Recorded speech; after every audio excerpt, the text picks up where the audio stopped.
রাজধানীর একটি মসজিদে জুম্মার নামাজ আদায় শেষে এক অন্যরকম আবহে ধরা দিলেন প্রধানমন্ত্রী তারেক রহমান। কোনো ধরনের আড়ম্বর বা কঠোর নিরাপত্তা বেষ্টনী ছাড়াই সাধারণ মানুষের সঙ্গে মিশে যান তিনি।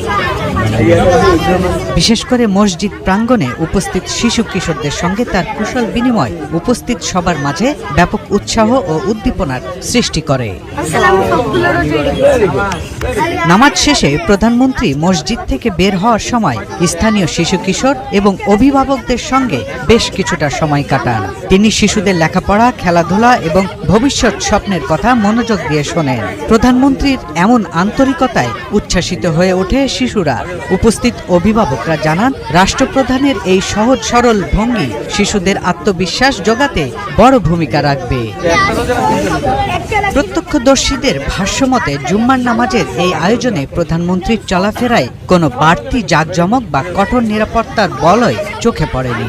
সীমিত প্রটোকলের মধ্যেই তিনি সাধারণ মানুষের কাতারে এসে দাঁড়ান। পথচারী ও মুসল্লিদের অনেকে মন্তব্য করছেন, রাষ্ট্রপ্রধান হিসেবে এমন অনাড়ম্বর উপস্থিতি বর্তমানে বিরল।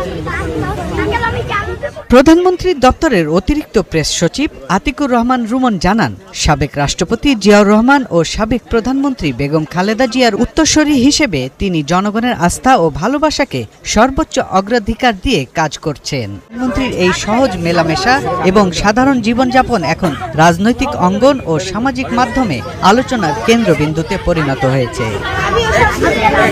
সৈয়দ রাশিদুল, ৭১, ঢাকা।